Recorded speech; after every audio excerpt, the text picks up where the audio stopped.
Welcome back to my tiny estate. Today we are taking you on a tour through the main Georgian house, probably our most requested tour. This is where the Lord and Lady would have lived on the estate. Our newest property, the Dower House, is where the lady would have moved to and lived after the Lord died. We loved that we were able to purchase another piece of the original estate to live in. The main house has 20 rooms that need some serious work, in addition to restoring the furnace and installing all new plumbing. We prefer showing finished spaces when we do these tours, but this one is so daunting that we haven't even really begun to tackle it. Once you have seen it all, you will understand what we mean. So let's walk through onto the main lawn of the main house, and then you can see a bit of the back of the main house. You'll notice the difference from the front to back. It's only 2-storey at the back and it's 3-storey at the front.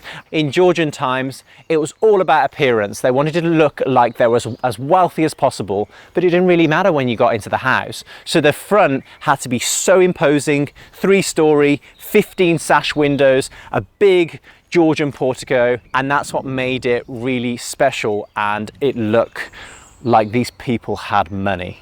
But Borgia loves the back of the house. It's more subtle, it's more nestled in its landscape, it's not as showy and imposing like the front. Over time, it's been covered in a pebble dash render. We don't know what it originally would have had. Maybe it was always a lime render. There is a bit of an indentation around the lawn. This would have been a path that continues all the way around. Victorian gardens were very much designed like that. They wanted to exploit their land as much as possible, so they created a circular path that goes all the way around the lawns. So when they have guests walking around it, it feels quite opulent. It feels like they've got a lot of space. You cannot see any of the windows of the servants' cottages. These walls were perfectly designed.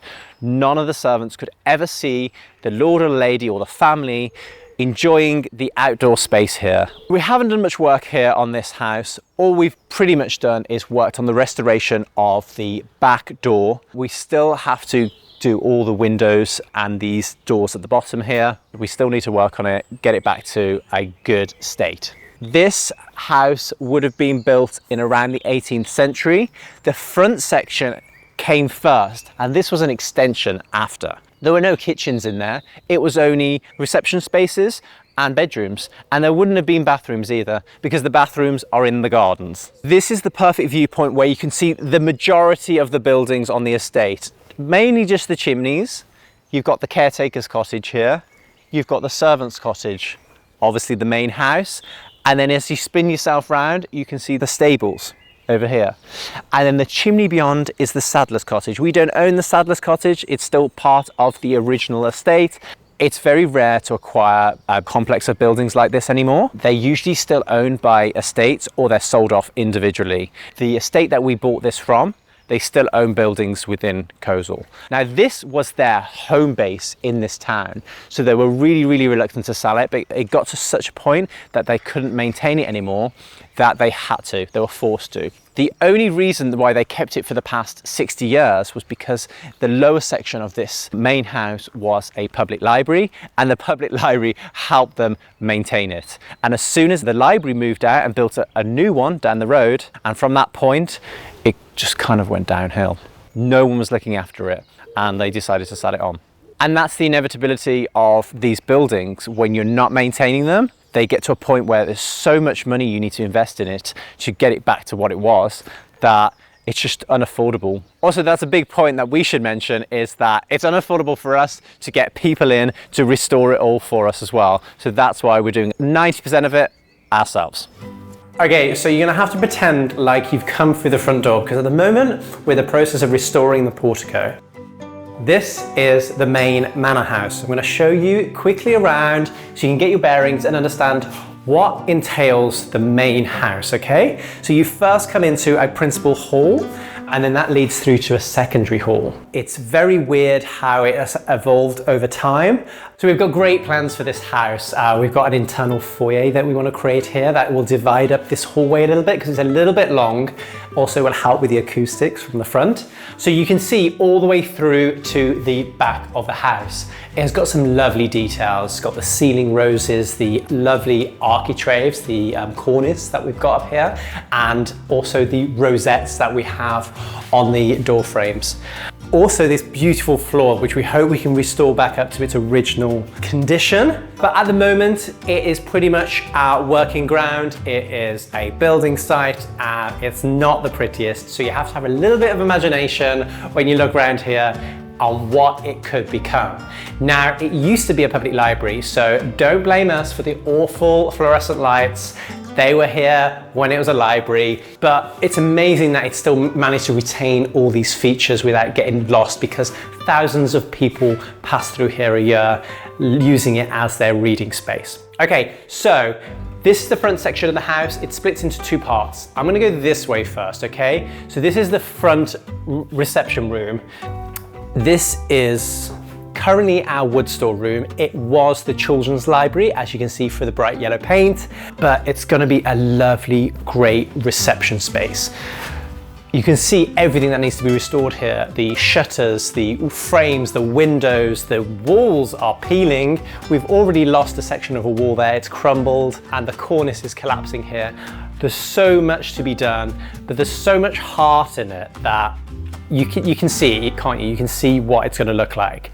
So this is the front reception space, and then we're going to go round this way. And this, interestingly, this is still the main house, but it was used as the servants sections. Clearly, they didn't have enough space for the servants sections in the servants' cottage, the caretaker's cottage, the gardener's cottage, and the stables. So they had to use a bit of the main house. So this would have been another front reception space, but they put this wall in here and they made this into the scullery. Back when the servants were working on the estate, this would have been the room that they would have washed all the dishes up and they would have been stored on this wall here. Because interestingly, a kitchen back then would never have had a sink. The sink would have been in a separate room called the scullery. A scullery is like a dirty washroom where you would clean everything up and make everything tidy again. But even this space is beautiful. It's got a lovely fire surround. We lost part of the floor. We've got a big issue with the floors in this house. A lot of them are rotten. We had a significant amount of wet rot that made it crumble. This is covering another hole in the floor here. It's not in a good state. So we can work out the evolution of this house based on its features, okay? So can you see this cornice? It doesn't wrap onto this wall. It continues all the way through. So we knew that this was an add-on at a later date. And also you can see from the architrave, it's slightly different to the other ones as well. It's a lot more basic and there is no little detail here. But it's interesting because the floor is very old and so are the terracottas. So it has been a division for quite some time. Then down here goes to the servants' quarters, servants' cottage, the servants' stairs, and the boot room. But I'm going to come back to that, okay? So let's go into the back range of the house, and we have got another two reception spaces. Everyone thinks that the main house is very big. It's not huge in comparison to the servants' accommodations. The servants' accommodations are vast. They had around 20 people here at any one time running the estate, but there was only around 3 to 5 people ever living in the main house. So you can see comparatively what space they needed for each. Okay, this is the grand room. This is the biggest room in the main house, and it has the biggest problem.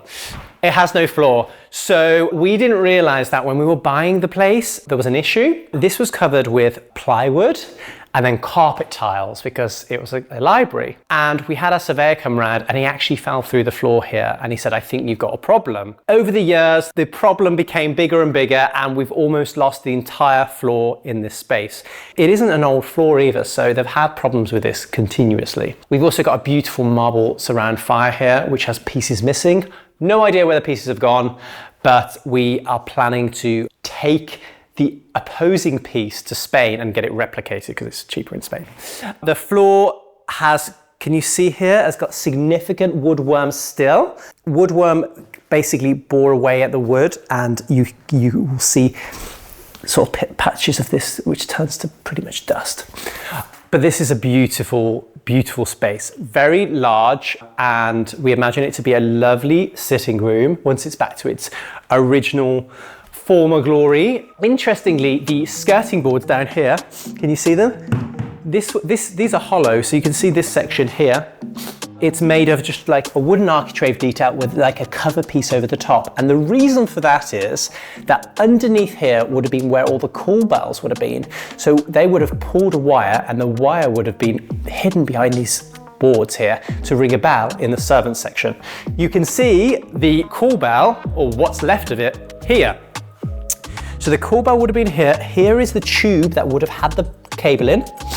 And these are the pulleys that go all the way round behind the skirting board to the servants sections. And then also, if you see here, this is the heating system. These big pipes would run to cast iron radiators, and this pipe ran to the range in the servants' cottage. So that range, as well as providing all the food for everyone in the house, it would also provide all the heat for the entire estate. I mean, that's one powerful range, isn't it? So this is what we call the grand room. This is the biggest room. It has a higher ceiling than the others for some reason as well. We thought this was a lovely plaster detail on the ceiling. It's not, it's just wallpaper, which is very disappointing. And then behind Borgia there was basically what the whole issue with this whole area was about. There was a leak in a gutter. So what had happened was the gutter had filled up with vegetation and no one had cleaned it out. So it was overflowing and running into the house. So just for that little bit of maintenance that wasn't done, it's destroyed all of this. We were lucky enough to save the floor upstairs because it was on its last legs. We managed to replace some of the joists and retain all the ceiling, luckily. But we haven't opened that can of worms any further, so we don't know if it's going to get any worse. This has a beautiful view onto the back lawn. This is the room with the bay window, and then the other room has got a very large sash window. So this is the principal hall. This has got the beautiful stairs that lead to upstairs. This stair actually only leads up one floor. You have to go onto the servant stairs to get to the top floor. And if you can see here, this line here was the division. So when it was a public library for 60 years, no one would see this section. This would be where the owners would come up to their house, and this would be blocked in, and then the public library would be down here. So that was from 1960. It was a public library, and it closed in about 2004. This remained empty until we got it in 2019, and that's a long time to be not lived in. And you can see from its condition, it was just slowly falling apart. In here is the back reception space. This is where we're storing all our furniture that has yet to find its permanent home. When we're looking for antiques, we look for things that we think are going to work for future spaces, and we get them if it's cheap, because it's very hard to get cheap stuff nowadays, especially as everyone wants this style of stuff. So these are all the cheap finds we've got that we haven't found a place for yet. This is the back space, another lovely view onto the gardens. We did have a little go at restoring the walls in here. We just tried with a chimney breast. We'd already removed all the paint from this fire surround. It was actually had a gloss paint on it. And when we removed it all, we found that it was actually made of slate, which is beautiful. So we have started working a little bit on trying to get the walls back to its original condition. This was just patch repairing as opposed to plastering. So we were testing out if we could do it that way. So this is the fourth reception space that we have downstairs. These spaces down here were purely for entertaining only. So let's show you the boot room and the servant stairs. Okay, so if we go back round here through the hall and then down this corridor, which was where the scullery was. So through here is the servant's cottage, and this is where the servant stairs would be. This was the most modern extension that's been put on this estate today. This was installed in 1920, and it was the first toilet facilities in the building. So we've retained it as that. We've already restored it back to a little boot room and a downstairs toilet. And this is directly connected to the servant stairs. So the servant stairs goes up 2 floors and down 1. This one goes down to the cellar and then up to the attic as well. And then originally going through here, you would have gone to the servants' kitchens, the pantries, the caretaker's cottage, all the way through you would have gone. So the servants would have had easy access to the main house. We had all of this sandblasted to get rid of all the paintwork that was on here so that bricks could breathe again. We'll go downstairs. So down the lovely brick stairs below the main house is the cellar. You go down this lovely corridor. Honestly, the temperature down here always stays perfect. They dug a tunnel to get to this cellar so that the servants could access it from their section rather than disturbing the main house. We don't have any power down here, so we've used bunting lights to bring the power from off the stairs all the way down and then round. Other than that, all we've done is clean up the brickwork, and we've left it in its raw state. So you come through down a corridor, which is the same corridor that we went upstairs. You know, the scullery's there, and you're going that way through to the servant stairs. So you're coming back this way, and then you're going under the hallways. So these spaces are directly below the hallways upstairs. We have these beautiful cold slabs that they would have put all their vegetables and their meats and whatnot on. We've made it into a seating area with a table in the middle. And then through here, we have got the meat store. So these would have been where the hooks would have been hung for all the meats, and then another cold slab. We believe that this section was predominantly for foods. So the cold storage would have been under the servants' courtyard. Yeah, the servants' courtyard would have had a cellar below it for all the coal. Although I would question that because there's a chute here, and you're not really going to bring food down the chute. So, and then our final space is the wine vaults. So through to here, the vaults where they stored all the wines. We installed a new racking system so we could put some in. Unfortunately, not much wine makes its way down here. This is below the hallway and one of the reception spaces, but it's a lovely space that no one expects to see when they come down here. Interestingly, with the cellar, we thought it was actually larger. Can you see through there? There's a little arch space and like a blocked in opening. We think they originally wanted to make it larger and they decided not to, or it was larger and they blocked it in. We thought the latter, and we started opening it up to find that actually there was nothing behind there. They had filled it all in. So we were really disappointed because we thought we were going to find another treasure or something, but yeah.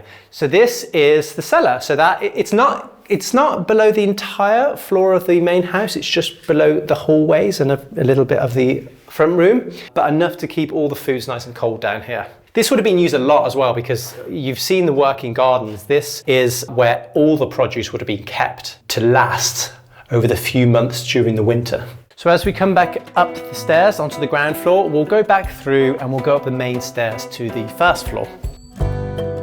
So up these beautiful stairs, which we're trying to replicate at the Dower House at the moment with great difficulty. These are lovely inviting stairs that take you up to the principal rooms on the first floor. They also installed a child or a dog gate. I think they called it a dog gate, but it was obviously installed a little bit later than this one because these are slightly thicker and slightly closer together. And then under this carpet here, the floor continues on beautifully. But we're keeping the carpet down not to damage it anymore. So as you come up here, similar setup to downstairs, 4 big spaces, but they've split one in half a little bit to introduce a bathroom. So inside here, back bedroom, looking over the back lawns, a very Harry Potter style fireplace there, which we love. You can see that this was not the original, and there was another one before that made of slate. We also have 2 lots of sashes, which is amazing. It's a very good for insulating and acoustics, but it's a nightmare to restore because we have double to restore. Ceiling heights are so great in here, they're lovely. I mean, the light is just something special by itself, isn't it? Interestingly, the doors are quite low though. So they cared about high ceilings, but the doors, not so much. And then the architraves are different. So this one, they've gone for like an Art Deco vibe in here. So this one is different to all the rest. You'll see in the other ones they've got oak details and Tudor roses. So yeah, through to the landing again. Then this is where they took a bit of space from the last room we went into to create this beautiful green bathroom, which we're leaving it long enough that it's going to be back in fashion, I'm sure of it. It does not work. They replaced the lead pipes for plastic at some point, and then the mice chewed through them. So we have no functioning bathroom in this house at the moment, but it's got a vibe, hasn't it? It's really got a vibe. And then if we go to, so this room is above the grand room, so it's another huge room. We still have no idea what we're going to do with it. It's such a big space. We actually saw a picture from the 1960s where they had a single bed in the corner. I have no idea what they were doing with the rest of the space. And we have some quirky details here, like the fire. The fire mantle wraps around on that corner for some reason, and there was a stone detail here. So we think the room was divided at some point, and then they've made it into this big space. So if you notice these holes in the chimney breast, it's because there is actually two flues. This flue here and the flue for downstairs. There's a lining made of brick that's collapsed. So we've been looking at how we're gonna build that lining back up to reinstate both the chimneys to work again. So that's why we've got a patchwork of holes. So yes, it doesn't look the best. We've been working on the restoration of this window because this was completely rotten. It was barely holding together. So we had to have some pieces replaced here. But yeah, another great space. For some reason, the ceiling is high in this room. It's much higher than the downstairs spaces. Don't know why they did it. I don't know if they had a living space up here at some point. I'm not sure. Next space. So we've shown you the back range of the house now, and then we'll go back into the front facing the high street. So we have similar size spaces to the ones we had downstairs. Beautiful size and shape. You know, I can already imagine having a big bed here, and then that door would go through to an ensuite. So it would be lovely. And then you've got the fire as the center focus, with the windows all restored. This was one disaster that happened when we had a strong wind the other day. We lost a sash window. And we've got some lovely built-in wardrobes. By the way, isn't it amazing that that's all they needed for clothes storage? And nowadays everyone wants so much more. Let's not go that way, we'll go this way round. And this middle space is where the hall is downstairs, but this would work perfectly as an ensuite. No idea why this bath was here. But we're keeping it just in case we can use it. It could be a lovely ensuite, couldn't it? And then last space on the first floor is this one here. So it used to be a kitchen while it was a public library, so that's why you've got this very glossy wall here. But we just imagine it to be changed into a lovely bedroom again. And we want to replicate this wardrobe across here. And then through here is our secret door to the servant stairs, but we're going to show you from the other way, okay? So we're going to quickly go around to the other side so you can see. And also you'll notice that we can't get up to the attic from this main house. We have to go up through the servant stairs. So we're going to go all the way around, and then I'm going to show you that secret door. So here we are at the other side of our secret door. So we created it as a mirror, and then as you open it up, you can go through to the main house. Right, so now we're on the first floor. Let's go up and we'll go and show you the attic space, which is the most untouched space of the main house. So at the top of the stairs here, we've got a little door that leads through to the attics of the servants in the caretaker's cottage, which are beautiful all by themselves. They could easily be a lovely space. And then into here is the attic, and this is where the children would have lived with their nanny. And they would have called the bell, the parents, when they wanted to hear or see their children, and the nanny would have brought them down to see them. This is our source of inspiration for the colour that we used in the servants' quarters, this beautiful green we had replicated and we used downstairs.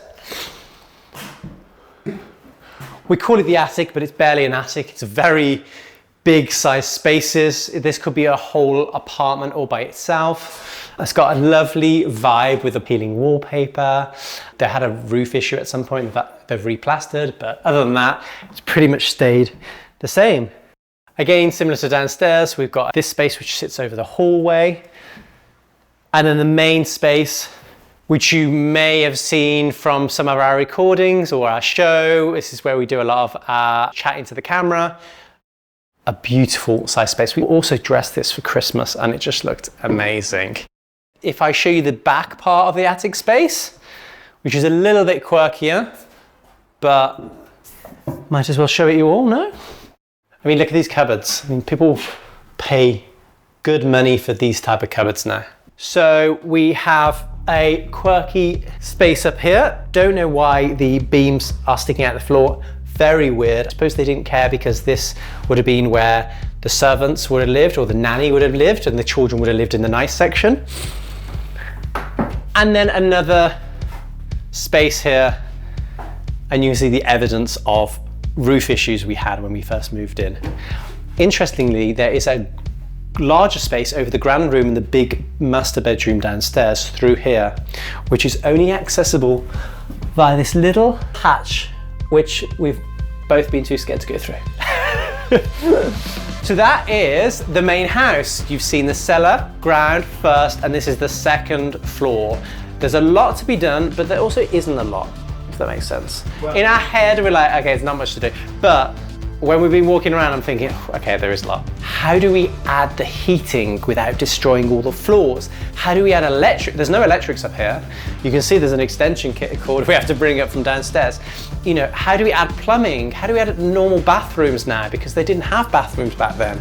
There's so many little things that we have to add that make it so much harder to start and do without a huge amount of investment. It's a beautiful house and it's got so much potential, but it just needs a lot of time. If you like this tour, you want to see what we're going to do with this house, press the subscribe button, the little bell or whatever you have to do to remind yourselves of our upcoming episodes. I've got to make my way down 3 flights of stairs now.